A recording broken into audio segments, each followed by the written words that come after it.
MD Asif Rao, السلام علیکم مفتی صاحب، وضو کے واجب کے لیے حدث کا ہونا ضروری ہے، اس کا ثبوت کہاں سے ہے؟ محمد آصف شیرپور مظفر نگر سے کہہ رہے ہیں۔ اچھا جی، دیکھیں ایک حدیث میں ہے کہ جب تک کہ غالباً 3 چیزیں بیان کی گئی کہ جب تک کہ 3 چیزوں میں سے کوئی چیز نہیں پائی جائے تو وضو نہیں ٹوٹے گا، ٹھیک ہے؟ جب نہیں ٹوٹے گا تو کرنا بھی ضروری نہیں ہوگا، جن میں سے ایک تو ہے آواز، اور دوسرے ہے بدبو، ٹھیک ہے؟ یعنی یا تو آپ کو آواز آئے، جیسے پیچھے کے مقام سے ہوا نکلتی ہے، نہیں نکلتی ہے تو زور سے نکلتی ہے تو آواز آتی ہے، یا تو یہ ہے کہ بدبو اس کے، یعنی ہوا تو نہیں نکلی ہے لیکن بدبو آپ کو مطلب آدمی ہے ظاہر سی بات ہے تو اپنی ہوا جلدی سونگ میں آ جاتی ہے، تو آپ کو کیا مطلب اس کی اسمائل آئی ہے، گندی اسمائل آئی ہے، تو آپ کو یقین ہو گیا ہے کہ ہاں وضو ٹوٹ گیا ہے۔ اور یا تو پھر پیشاب پاخانہ ہے تو ظاہر سی بات ہے اس کو تو معلوم پڑتا ہی ہے آدمی کو، تو ظاہر سی بات ہے کہ جب تک حدیث میں فرمایا گیا کہ جب تک کہ یہ چیزیں نہ ہوں تب تک کہ وضو باقی ہے، وضو نہیں ٹوٹے گا۔ جب تک کہ یہ چیزیں نہ ہوں تو چونکہ جب تک یہ چیزیں نہیں پائی جائے گی تو یقین حاصل نہیں ہوگا کہ وضو ٹوٹا ہے، جب یقین حاصل نہیں ہوگا تو آپ کا پہلا وضو باقی ہے۔ اور حدیث میں اس طرح کئی مثالیں ملتی ہیں کہ سرکار دو عالم صلی اللہ علیہ وسلم نے ایک وضو سے کئی نمازیں پڑھی ہیں، ایک وضو سے کئی نمازیں پڑھی ہیں، اس کا بھی ثبوت ملتا ہے۔ اور حضور نے ہر نماز کے وقت وضو کیا ہے، حالانکہ آپ باوضو تھے، اس کا بھی ثبوت ملتا ہے۔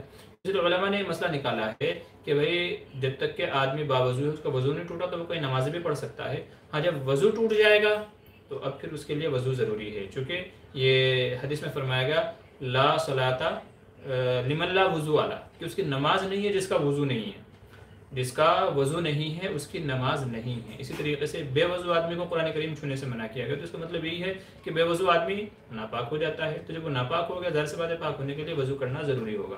امید ہے بات آپ کی سمجھ میں آ گئی ہوگی، اگر نہیں سمجھے ہیں تو پھر واٹس ایپ پر رابطہ کیجیے، انشاءاللہ وہاں آپ کو سمجھاؤں گا میں۔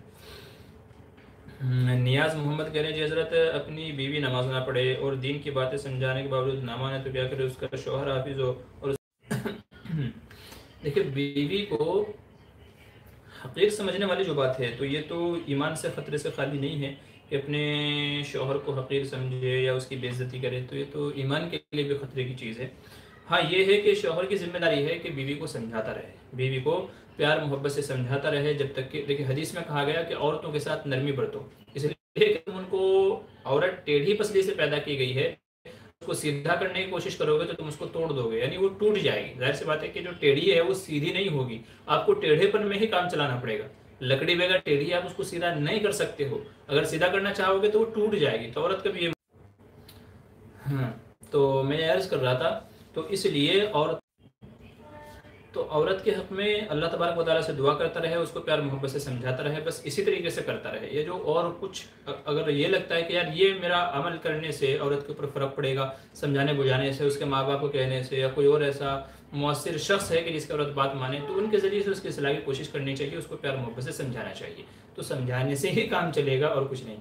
ہاں یہ ہے کہ جو عورت اپنے شوہر کو حقیر سمجھتی ہے، اس کی بے عزتی کرتی ہے، تو پھر وہ ایمان کے لیے خطرہ ہے، اور پھر حدیث میں ایسی عورت کے لیے وعید بیان کی گئی ہے کہ جس سے اس کا شوہر راضی نہیں ہے، جو اپنے شوہر کو ناراض کرتی ہے تو پھر حدیث میں اس کے لیے وعید بیان کی گئی ہے۔ ایک حدیث میں فرمایا گیا کہ میں نے عورتوں کو جہنم میں زیادہ دیکھا، پوچھا گیا جی کیوں یا رسول اللہ؟ آپ نے فرمایا اس لیے کہ وہ اپنے شوہر کی نافرمانی کرتی ہیں اور ناشکری کرتی ہیں، تو اس وجہ سے جہنم میں زیادہ عورتوں کو دیکھا گیا ہے، تو اس لیے شوہر کے بہت زیادہ حقوق ہیں تو ان کا خیال رکھنا چاہیے۔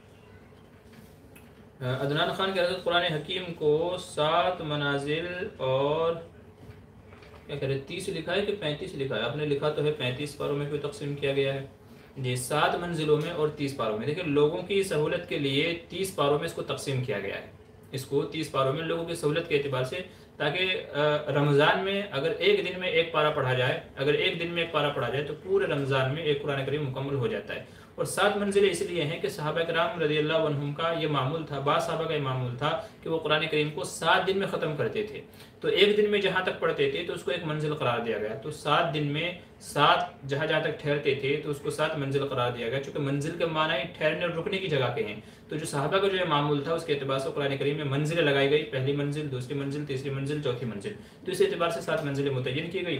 اور جو پارے کی جو تقسیم ہے تو وہ لوگوں کی سہولت کے لیے ہے، لوگوں کی سہولت کے لیے ہے، تاکہ لوگوں کے لیے سہولت ہو جائے اور آسانی ہو جائے، رمضان وغیرہ میں پڑھنا بھی آسان ہو جائے۔ اور اگر چونکہ جو اسلامی مہینہ ہوتا ہے اس میں زیادہ سے زیادہ 30 دن ہوتے ہیں، تو اگر ایک بندہ ڈیلی یا قرآن کریم میں پڑھے تو ایک مہینے میں اس کا قرآن کریم مکمل ہو جائے۔ تو یہ لوگوں کی سہولت کے اعتبار سے رکوع لگائے گئے، وہ بھی زبر زیر پیش لگائے گئے، وہ بھی پارے لگائے گئے، وہ بھی منزل لگائے گئی، وہ بھی، تو یہ ساری کی ساری چیزیں۔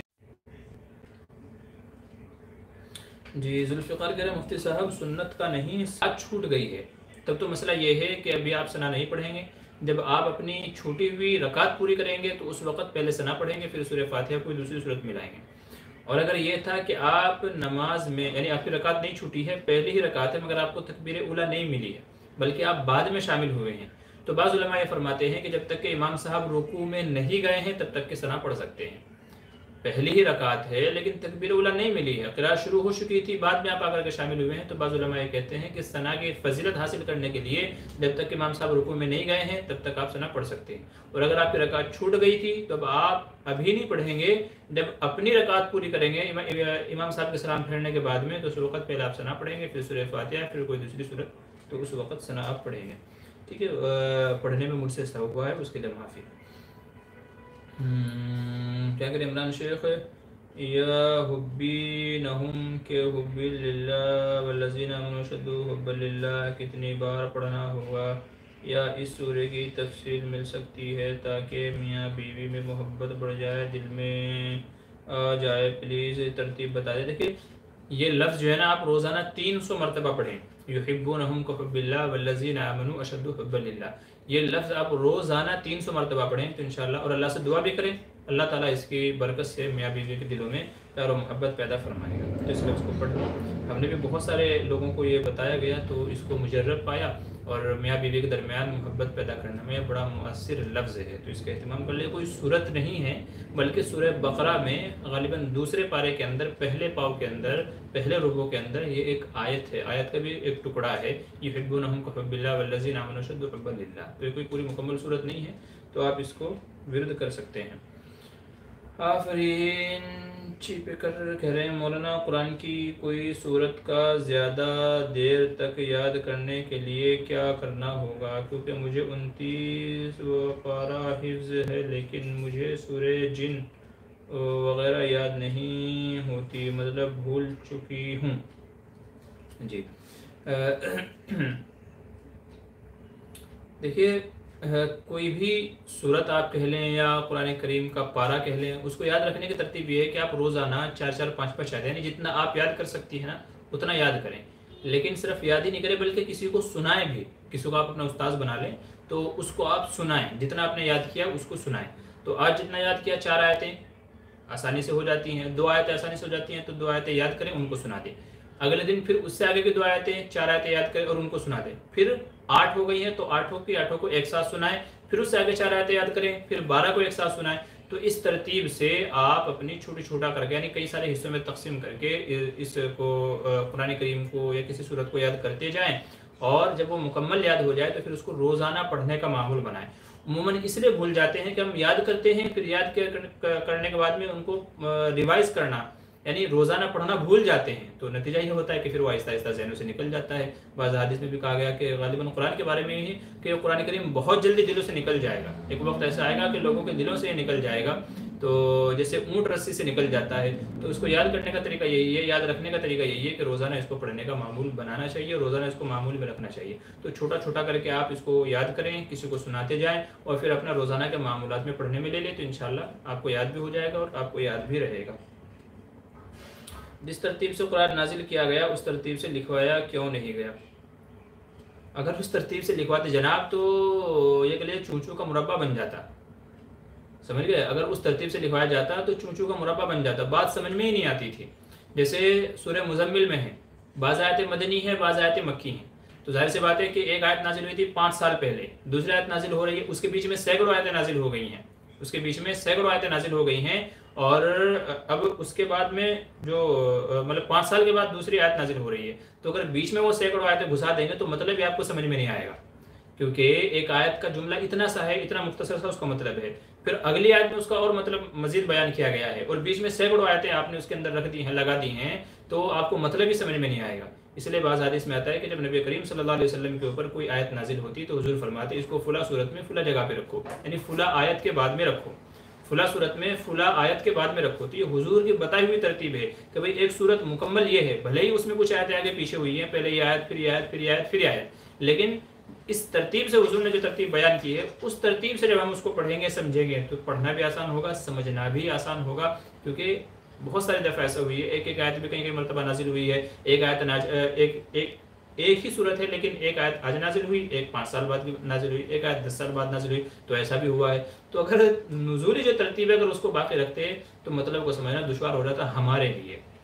تو اس لیے حضور نے ہی یہ ترتیب بیان کی ہے کہ پہلے یہ صورت، پھر یہ صورت، پھر یہ صورت، پھر یہ صورت، اور حضور صلی اللہ علیہ وسلم نے تو دور کیا ہے باقاعدہ۔ تو یوں کہہ لیجئے کہ آج یہ 114 صورتوں کی قرآن کریم کی جو ترتیب ہمارے پاس موجود ہے، تو یہ حضور صلی اللہ علیہ وسلم کی بنائی ہوئی ہی ترتیب ہے۔ اور جس سال آپ صلی اللہ علیہ وسلم کا وصال ہوا ہے تو 2 مرتبہ آپ نے قرآن کریم کا دور کیا تھا جبریل امین کے ساتھ میں، تو گویا یہ وہی قرآن ہے جس کو حضور پڑھتے تھے، صحابہ نے یاد کیا، تو یہ حضور ہی کی بنائی ہوئی ترتیب ہے۔ یہ الگ بات ہے کہ کتابی شکل میں حضرت عثمان غنی رضی اللہ عنہ کے دور میں اس کو جمع کیا گیا، تو ظاہر سی بات ہے کہ جب یہ حضور ہی کی بنائی ہوئی ترتیب ہے، جو شارع ہیں، جو نبی ہیں، جو رسول ہیں، جن کے اوپر قرآن نازل ہوا، جب انہوں نے ہی قرآن کریم کو اس ترتیب سے نقل کیا ہے، تو میں اور آپ اگر اس کے اندر گڑبڑی کریں گے تو ظاہر سی بات ہے تو ہم لوگ گنہگار ہوں گے کہ ہم اس ترتیب کو کیا کر رہے ہیں، غلط کر رہے ہیں، اور اپنی منمانی ترتیب سے قرآن کریم کو رکھنا چاہتے ہیں۔ تو یہ قرآن کریم کی ترتیب حضور ہی کی ہے، ٹھیک ہے، اور اس ترتیب سے کیوں نہیں رکھا گیا میں نے بتا دیا کہ مطلب کو سمجھنا مشکل ہو جاتا۔ باقی جو ہے آپ اس سلسلے میں علماء نے اور بھی کچھ اس کی وضاحتیں نقل کی ہوں گی تو آپ دیکھ لیجئے تفاسیر میں، وہاں آپ کو معلوم پڑ جائے گا۔ بشیر مہر مفتی صاحب، میری بیوی مجھے لڑتی ہے، گالیاں نکالتی ہے، تو میں اس کے ماں بہنوں کو بتا دوں کیا فون کر کے؟ جی ہاں، جو عورت ظاہر سی بات ہے، اصلاح، دیکھیے اصلاح کے کئی سارے طریقے ہیں۔ اگر آپ کو لگتا ہے کہ آپ مطلب جو ہے نا آپ کی بات مانتی نہیں ہے، سمجھتی نہیں ہے، لیکن اپنے ماں باپ کی بات مانے گی، سنے گی، تو ان کو بلا کر کے ان کے ذریعے سے اس کو سمجھائے۔ عورت کی اصلاح بہت ضروری ہے، نہیں تو یاد رکھیے آج اس نے آپ کو برا بھلا بولا ہے یا آپ کی شان میں گستاخی کی ہے، کل کو جب بچے پیدا ہو جائیں گے، جب وہ ماں کا یہی معاملہ دیکھیں گے تو بچے بھی آپ سے باغی ہو جائیں گے، بچوں کے منہ پہ بھی وہی گالیاں ہو جائیں گی اور ویسے ہی غلط ان کی تربیت ہوگی۔ تو اس لیے بہت ضروری ہے کہ جس کی بات عورت مانتی ہو اس کے ذریعے سے اس کی اصلاح کی جائے، یہ بہت ضروری ہے۔ آفرین کہہ رہے ہیں، اور مولانا قرآن کو یاد کرنے کا صحیح وقت کون سا ہے؟ جس صحیح کرنے مطلب یاد کرنے کا جو وقت ہے وہ ہے فجر سے پہلے اور فجر کے بعد میں۔ ہم مدرسے میں جب پڑھتے تھے تو فجر کی نماز سے پہلے ہم اپنے استاد کو سبق سنا دیا کرتے تھے، یعنی ہم تہجد میں اٹھتے تھے، قرآن کریم یاد کرتے تھے، ہمارے استاد آتے تھے ان کو سبق سنا دیتے تھے، پھر فجر کی نماز پڑھتے تھے، نماز پڑھ کے آ کر کے ہم چائے وائے پیتے تھے، اور پھر اس کے بعد میں ہم پیچھے کا جو ہمارا ہوتا تھا جس میں ہم نے سبق سنایا اسی پارے کا پیچھا آموختہ جس کو کہتے ہیں، تو پچھلا سبق فجر کی نماز کے بعد ہم سنایا کرتے تھے چائے وغیرہ سے فارغ ہونے کے بعد میں۔ تو فجر کا جو وقت ہے اطمینان کا، سکون کا وقت ہے، تو آپ فجر کے وقت میں قرآن کریم کو یاد کرنے کا معمول بنا لیں، چاہے تو پہلے اور چاہے تو فجر کی نماز کے بعد میں۔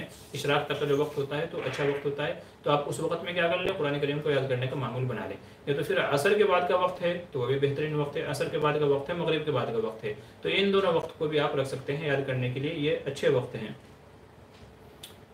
بشیر مہر کرے، میں سمجھا کے تھک گیا ہوں لیکن مان نہیں رہی ہے، آپ دعا کریں کہ ہم میں لڑائی ختم ہو جائے۔ دیکھیے لڑائیاں ایسے ختم نہیں ہوتی، پہلے تو آپ یہ دیکھیں کہ آپ سے تو کوئی گڑبڑ نہیں ہو رہی ہے، اس کے کوئی حقوق تو ضائع نہیں ہو رہے ہیں، اس کے کچھ خواہشیں ہیں، کچھ اس کی تمنائیں ہیں، کہیں آپ سے تو کچھ گڑبڑ نہیں ہو رہی ہے، خرچے میں، اس کے حقوق میں بہت ساری چیزیں ہوتی ہیں، تو جب عورت کو وہ نہیں ملتی ہیں تو پھر عورت لڑائی جھگڑا شروع کر دیتی ہے۔ تو آپ پہلے یہ دیکھیں کوئی ایسا معاملہ تو نہیں ہو رہا ہے، اگر ایسا کوئی مسئلہ ہے تو سب سے پہلے اس خامی کو دور کیجیے، سب سے پہلے اس خامی کو دور کیجیے، اس کمی کوتاہی کو دور کیجیے جس کی وجہ سے عورت باغی ہو رہی ہے یا لڑائی جھگڑے ہو رہے ہیں۔ اور اگر یہ ہے، دیکھیے یہ صرف آپ کے طے کر لینے سے یہ بات طے نہیں ہوگی کہ ہاں بھائی میں نے تو سب حقوق ادا کر دیا، عورت سے پوچھیے، عورت بتائے گی، پھر ان کو اطمینان سے بیٹھ کر کے دیکھے کہ واقعی ہاں یہ اس کا حق ہے کہ نہیں ہے، میں اس کو ادا کر رہا ہوں کہ نہیں کر رہا ہوں، میں اپنی من مرضی کا میں کر رہا ہوں۔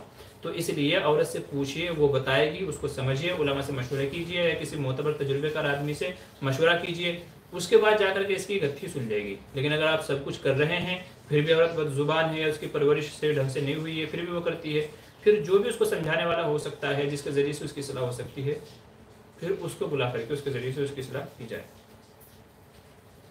ذوالفقار کہہ رہے ہیں، مفتی صاحب جزاک اللہ، آپ نے بہت اچھے طریقے سے سمجھا، جی شکریہ، جزاک اللہ۔ نیاز احمد کہہ رہے ہیں جی حضرت میرا نیٹ ورک ہٹ گیا تھا اور سوال کا جواب صحیح نہیں سن پایا، آپ مہربانی کر کے دوبارہ بتا سکتے ہیں؟ بیوی والا سوال شوہر میں کیا کہہ رہے ہیں، دوبارہ بتا سکتے ہیں؟ بیوی والا سوال اور شوہر سے قیامت میں مواخذہ تو نہیں ہوگا؟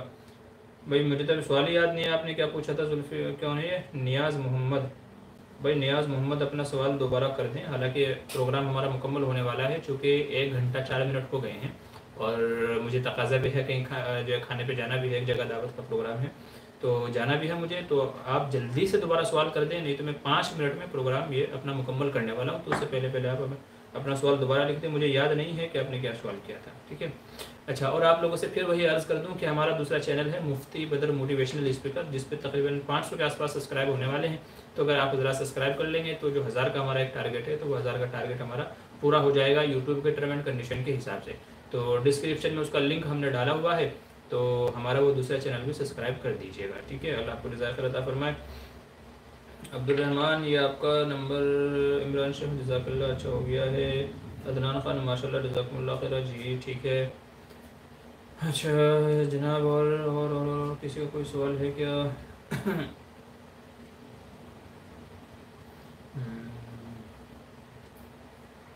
اچھا آفرین کا پھر سے کوئی سوال ہے؟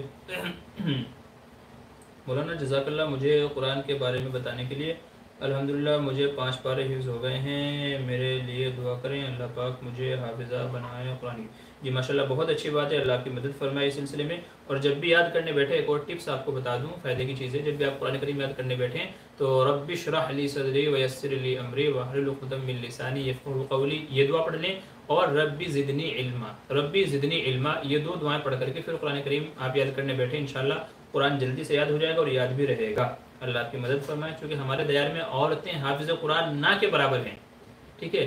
0.001 بھی نہیں ہے ہمارے دیار میں، تو عورتیں حافظ قرآن ہے ہی نہیں، الا ماشاء اللہ کروڑوں میں، لاکھوں میں نہیں، کروڑوں میں کوئی ایک آدھ حافظ قرآن ملے گی، حالانکہ عورتوں کو بھی حافظ قرآن ہونا چاہیے، تاکہ ان کو دیکھ کر کے آگے ان کے بچے کیا بنے، حافظ قرآن بنے، تو بہت اچھی بات ہے، ہماری دعائیں آپ کے ساتھ میں ہیں۔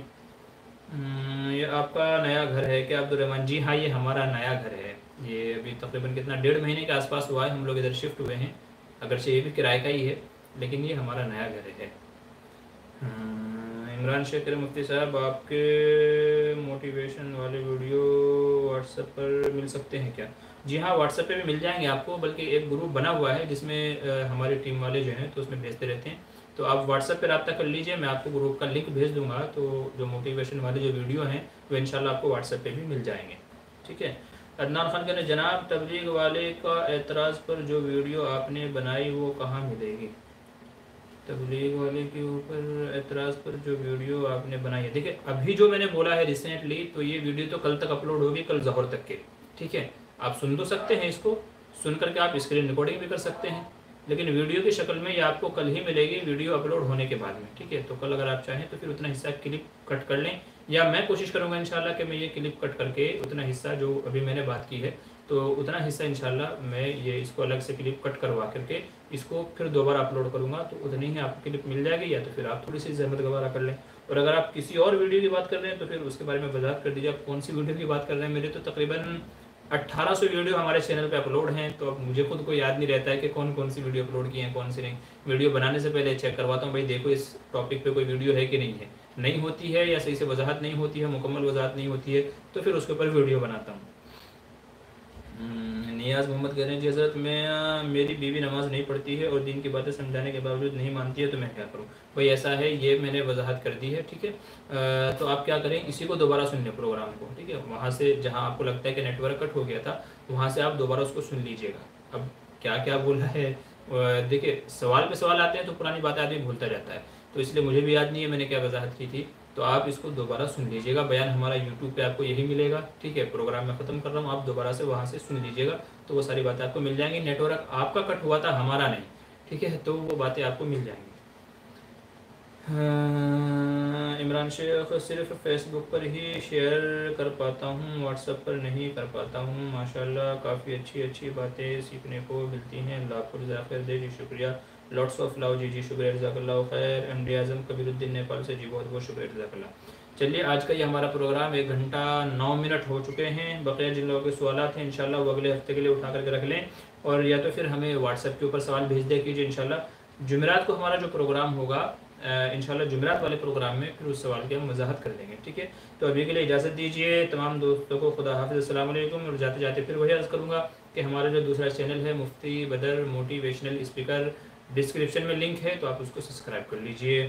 اللہ آپ کو جزائے خیر دے. چلیے خدا حافظ, السلام علیکم ورحمۃ اللہ وبرکاتہ. اگلے ہفتے پھر ملاقات ہوگی آپ کے نئے سوالوں کے ساتھ میں محمد معمور بدر, قاسمی مظاہری, اعظم پوری.